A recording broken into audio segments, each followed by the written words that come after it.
Okay, so I'm about to teach you how to play Age of Mythology Retold, and whether you're brand new to Age of Mythology or you've played the original and are coming back after a long hiatus, don't worry, this guide will cover all of the important gameplay systems that you need to know to succeed at the game, but most importantly, to have lots of fun against your friends and against the AI. So let's jump right in, shall we? Now let's talk about the basic controls you need to know as well as the UI. So you can move around with the keyboard on the arrow keys, you can put your mouse on the edge of the screen to pan around. All of this stuff can be configured, so you can change the button mappings, you can change the panning speeds, all that good stuff. You zoom in and out with the mouse wheel, kind of your typical strategy controls. And this is a more classic RTS, so it's a left click, right click kind of game. So you left click to select a unit. And then if you want to build something with them, if you want to send them to do something, so if you want them to walk forward, you right click, because if you left click over here, it's basically canceling out. So left click, right click. You can also, as you just saw, click the left mouse and hold it and then drag to select many units. Once again, kind of your typical classic RTS controls. Now let's talk about the UI. So over here you have your food, you have your wood, you have your gold. Think of these three as your main resources for training units and for building structures. Then here you have favor. Now favor is a currency that will be used for training special units like your fancy mythological units, as well as using your god powers. So you start with one god power. You can see I have this vision one right here. And as you progress through the ages, you'll unlock more god powers. You're going to need favor in order to be able to use them. The first time you get these god powers, they're free because, I mean, why not? But after that, they're going to cost you favor. So you're going to need to start generating favor. Now, the way you generate favor is by building these monuments, at least for this faction. And these monuments, they generate favor over time. It's just like a passive ability. But different factions work in different ways. Like some factions, you have to actually assign villagers to pray at the temple or whatever. But for this Egyptian faction, you build monuments and they just generate favor for you. But anyway, let's get back to the UI. So up here, you have a summary of what age you're in and what you need to do to progress to the next age. Over here is your population cap. So you're going to need to build houses and build town centers to expand that. Over here, it's telling you, it's actually very handy, this little red ribbon. It's telling you how many idle villagers you have. You never want to have idle villagers. You always want to be doing stuff with your villagers. And there's many other UI elements. You can just hover over them yourself and see what's up, just, you know, to see for yourself. As a beginner, you don't necessarily need to worry about every single UI element. We've covered the most important ones. So one thing that's extremely important in Age of Mythology Retold is to constantly build villagers, like I said. So you can click on your town center and you can right click and this will auto queue villagers, but there's actually a better setting for it. You can go to your settings, then go to game, and it's grayed out right now because I'm in a match, but you can set this outside of a match. So you can turn on immediately auto queue villagers at game start. And what this is going to do is just constantly build villagers as soon as you start the match. It's super handy. You don't have to think about it. You don't have to worry about it. You don't have to forget like the auto queue command. It's great. You always want to be building villagers. Definitely turn on this setting.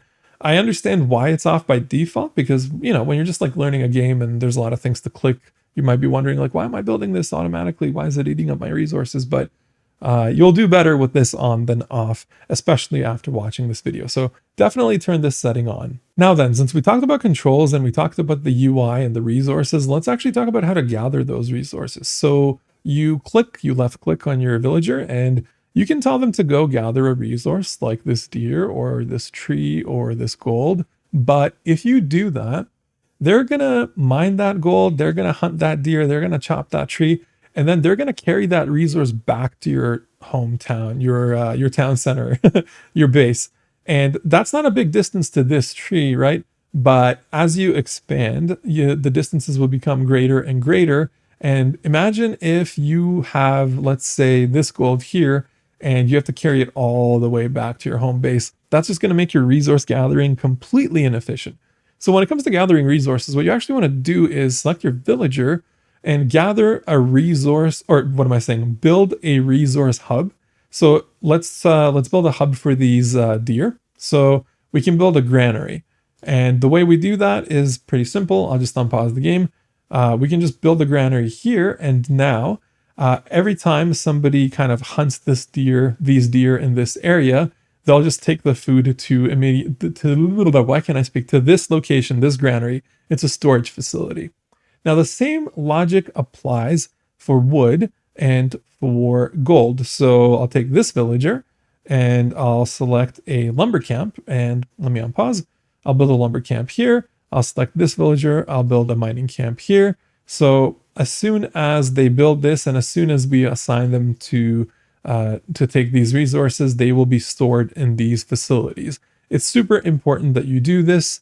And eventually, you know, we'll run out of these woods, we'll run out of these deer, we'll run out of this gold. We'll need to build more of these, what do you call them? Storage facilities and other spots. Okay, so what do you actually want to do at the start of the game? Well, the number one thing you want to do is to get to age 2, right? We're in age 1 right now. We need to have 400 food. We need to build a temple. And then we can progress through the age so that we can start really building up our army, start taking control of the map, build our cool mythical units. So we really want to start with food. So we'll build a granary here by this herd, and then we'll hunt the herd. The herd will be a great food resource early on. The berries are cool and stuff like that, but the berries, they take too long. So you'll just get more food quicker by hunting the herd. So we're going to focus on that. We're also going to need to build a temple, like we said. So let's take a look at what that is. 150 gold. So we'll need to set up a mining camp, and we'll need to mine for gold as well. Right now, we don't have any lumber that's really needed, but it will be needed as well. We could start generating favor as well by building monuments over here. But right now, we just really kind of want to focus on getting to age 2. So we're going to focus heavily on food. And as soon as we get to age 2, we're going to start building out our army. We're going to start scouting the map. It's going to be great. I'll cut back when we're getting close to age 2. How about that? Okay, so I lied. We're not close to age 2, but actually we're about to hit the population cap here. So it's a good time to talk about that. We're going to need to start building houses to increase our population limit. So you can, queue up houses more properly than what I'm doing here. I'm just doing it sloppy for the purpose of just showing you what that looks like. But these houses, which are free for this faction, will give us more population caps so that we can just continue, building more units. And as you know, we're always going to be pumping out villagers. So it's important that we continue increasing our population cap. Now, let's build a temple. Let's place it here. So the temple is great because we can start spawning mythical units out of it, which are like our fancy, unrealistic units. It's called Age of Mythology after all. But we'll also be able to get good upgrades out of it. We'll be able to upgrade our hero units, so like this guy here, the priest, to be able to collect relics. And relics are permanent upgrades that just make your empire better. Like, you always want relics if you can get your hands on them. So we'll be able to do some more scouting of the map. We'll be able to grab relics. We'll be able to make our empire better. It's all good. I'll just keep sending everybody on food. We don't necessarily need the temple to be built like instantly. So we can just have one guy working on it because, food is what we really need here with the 400 requirement. So I'll just send this guy on food. And then we might as well, there was a guy here, wasn't there? I thought there was. Maybe I lost him, but we can set up a lumber camp as well just to start generating some wood because we'll need it soon enough. But here's our temple. We can start our upgrade called Hands of the Pharaoh for this faction that will enable our hero to pick up relics. Now, I cheated. I know where the relic is on the map already. I mean, I didn't cheat, but I already looked from before. So I'm gonna send that guy to go pick up that relic, and we'll talk about that in a second. In the meantime, we need to keep producing food, and we're close to that, so that's great for us. So as soon as we hit 400 here, we're gonna be teching up, and that's gonna give us. We're gonna pick Anubis, who's gonna give us a snake power, so we can spawn snakes on the field. We'll be able to start building Anubite or Anubite. I don't know how to say it properly. Sorry. We'll be able to start building that unit, and we'll be able to research some fun new technologies that are going to help us out a lot. But for the time being, we just need to focus on food. Now, we're going to run out of this herd here pretty soon. So then we'll just focus on these chickens. Actually, we can build a few more houses while we're here. Why not? Why not? And is the relic somewhere here? Yes, it is. So you can, I'll pause here just for a sec just to show off relics.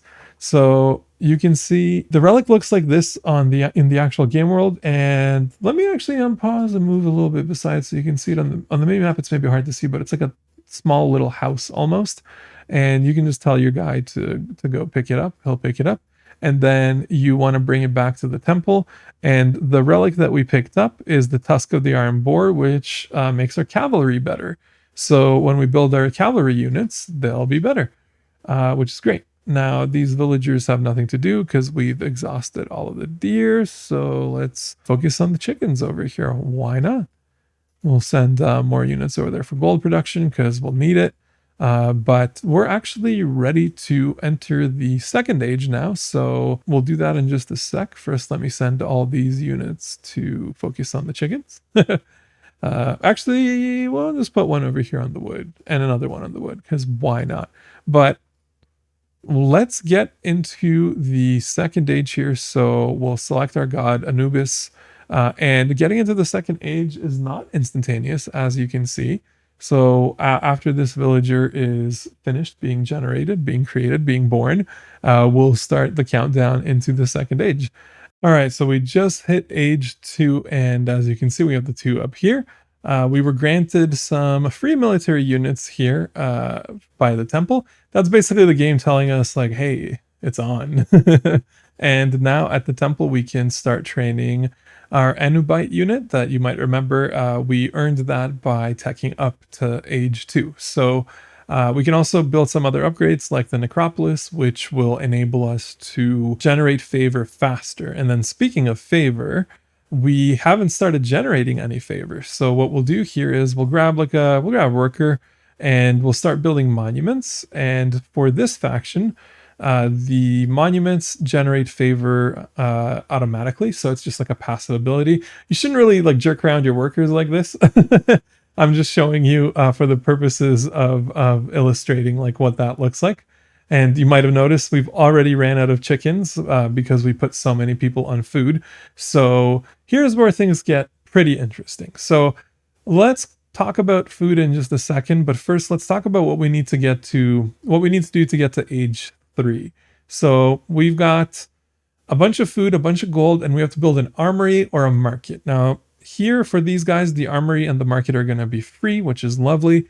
The armory creates upgrades for units, and the market will create upgrades for the economy and also let you trade in like this resource for that resource, kind of like your typical video game strategy market. So I'm just going to build the market and build the armory and the market here.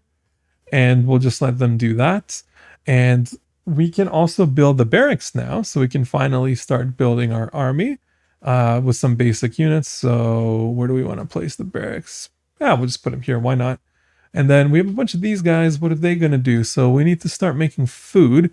And we haven't really done any scouting to find any other animals. So we can just take on the berries or we can take on the cows. There's only 2 cows right now. So let's not worry about that. Let's focus on the berries.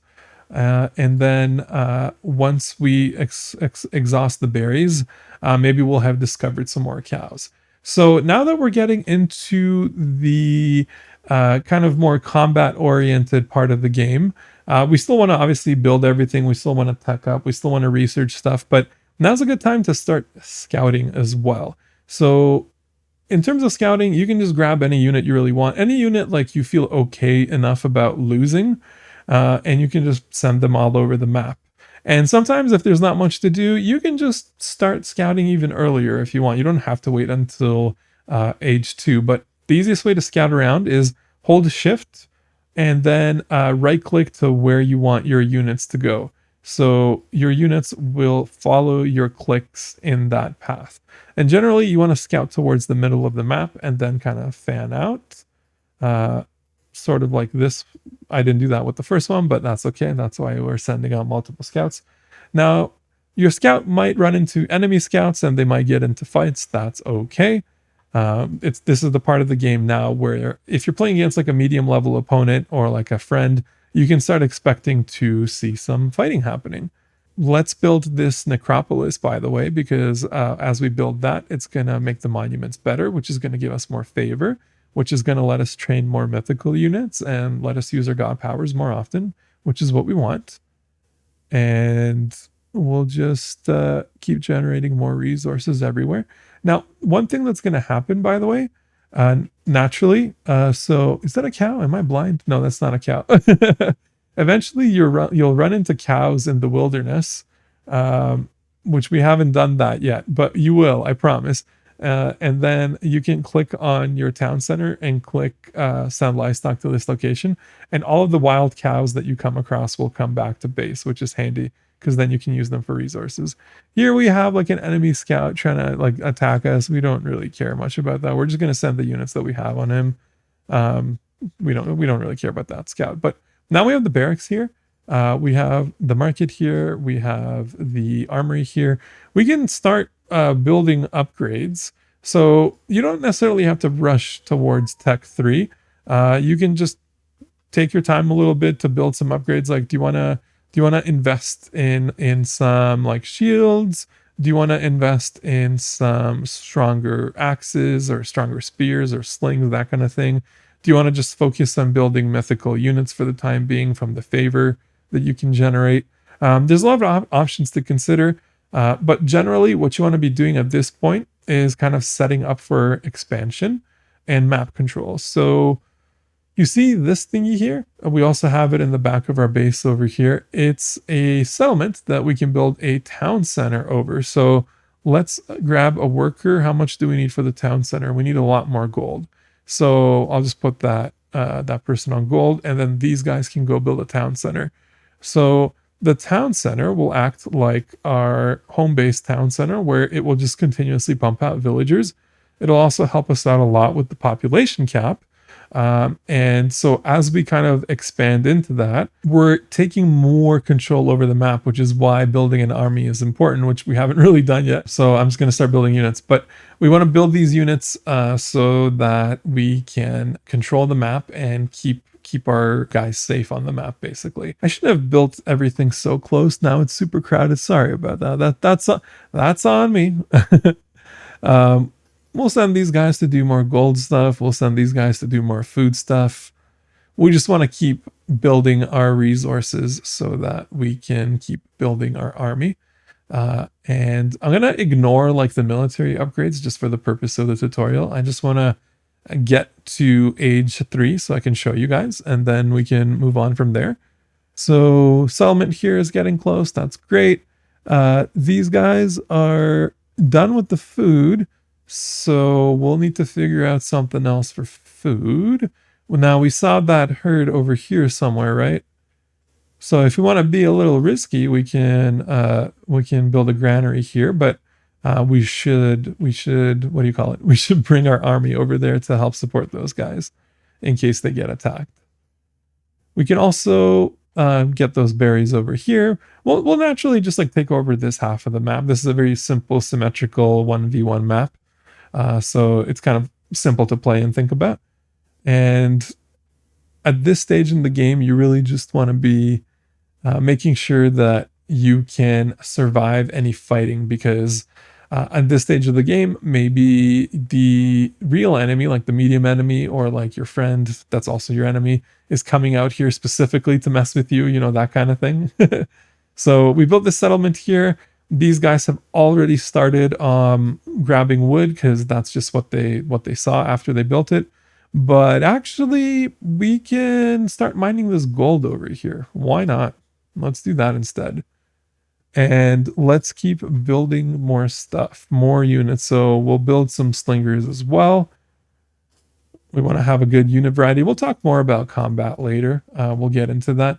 It's both complicated and not complicated at the same time, like most RTS games. So right now, we just really want to get to a whole bunch of food so that we can tech up to level 3, just so I can show you what that looks like. So you know what? Let's start grabbing these berries. Why not? And let's keep building more stuff. All right, so we're getting close to being able to tech up to age 3. We just need more food, but food is coming at a premium right now. There's not too many animals. We've taken up a lot of shrubs. So at this stage of the game, when food is a scarcity, or rather right before food becomes a scarcity, what you can do is start building farms. Now, one of the easiest ways and the best ways and the most efficient ways to do that is to start building farms around the town center so that the villagers don't have to travel a great distance when they're basically like bringing in that resource. So you can just surround your town center with farms. You can do it prettier than I'm doing it. I'm just doing it, to show off kind of how that looks, that general idea. And we're ready now to enter into the new age. And normally in a real match, you would have had a couple of small fights by now, but obviously we're playing against the easy AI just for this, so we haven't. But once we enter the third age, we're going to start building even more powerful units. We'll even get access to siege units. So here's what that's going to look like. We get to pick, which god do we want as usual. So we're going to pick Sekhmet. You can build a citadel. It'll give us scarabs, some other sorts of upgrades. And don't forget, while we're doing all of this, you still have other upgrades that you can make over in your temple for your mythical units, over in your barracks for your regular guys, over in your armory for just armor in general.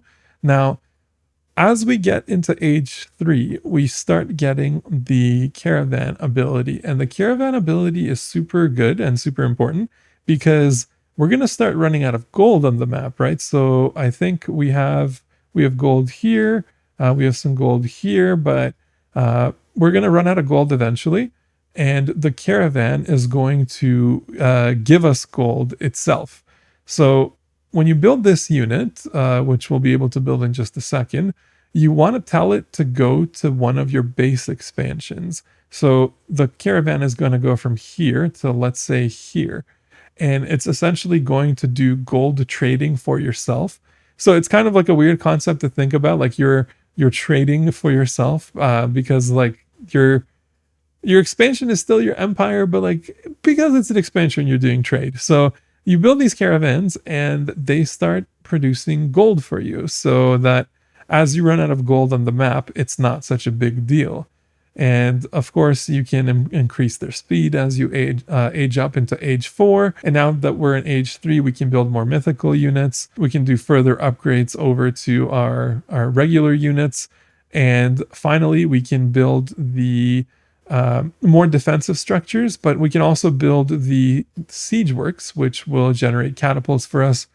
Let's just send everybody to build this. I mean, it's silly because we're not really maximizing our villagers and like what they should be doing, but that's okay. That's just a tutorial to give you some ideas. You can see here we've got some nice mythical units. We got Seth's giraffes. We've got a scarab. And at this point, really like the fighting can really intensify.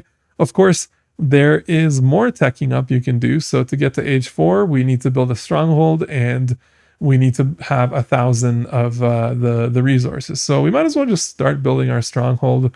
Let's build it here. Doesn't really matter.